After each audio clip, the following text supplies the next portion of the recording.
I don't know about you, but I'm pretty sure that was a Bigfoot. Let me tell you a story. Welcome to another Bigfoot Campfire Stories. It was the summer of 1999, and I was investigating an area of farmland within the Ocala National Forest. While I checked in with the local grocery store and picked up some supplies, the clerk I usually talk to pulled me aside and told me I should head up 19 apiece and talk to the sheep rancher near Grasshopper Lake. So I finished up my business, and that's exactly where I went next. This is the story that the rancher told me. Well, I had been out on my four-wheeler all day with the dogs rounding up the sheep.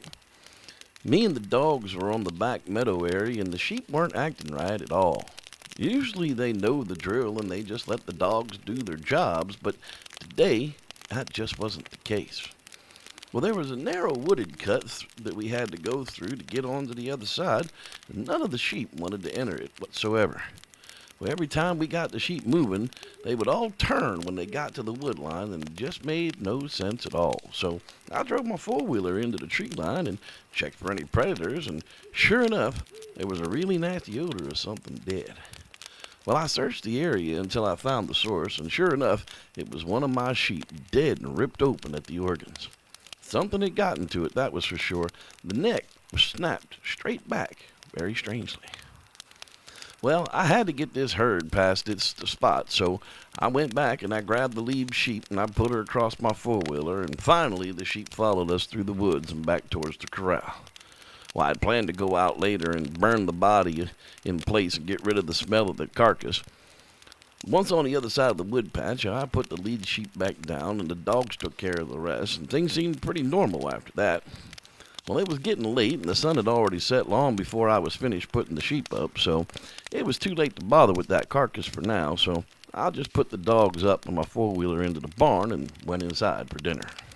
Well, I'd cleaned up and sat down with the wife to eat, and she asked me if I caught the animal that was running around the backyard just before I came in. She said he'd been out there for a while this afternoon, just pushing trees around and whooping like a big monkey or something. Well, I thought for sure she was joking, but the Seminoles have legends of Bigfoot around here. Could they be right?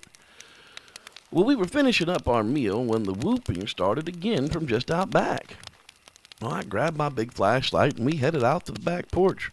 We stood there listening to something in the wood line right behind the house. Every once in a while, it would whoop like a big, loud, deep monkey. Well, I stepped off the porch alone, and I told the wife to stay where she was, and I walked down towards the wood line, calling out to try and scare whatever it was away. Well, just as I got close to the wood line, everything, and I mean everything, got silent. It was very eerie feeling.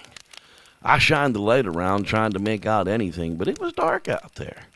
Well, I turned around to start to walk back towards the house, and before I could react, something ran out of the woods, grabbed me by the leg, and was dragging me into the woods. Well, I still had my light, so I was shining it right on whatever the hell it was.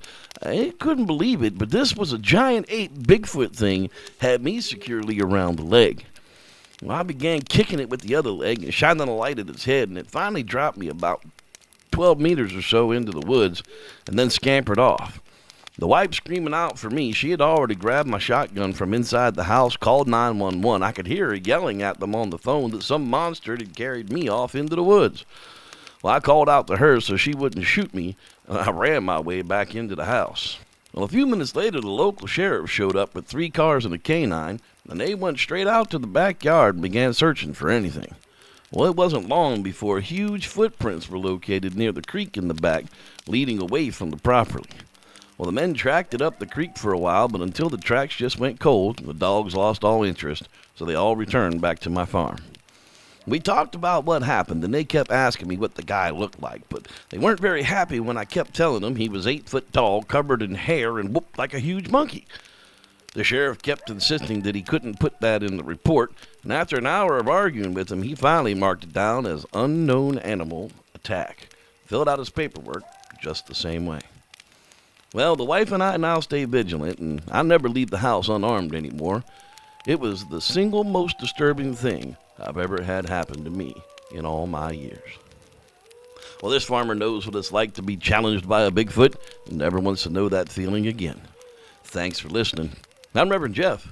May the Squatch be with you.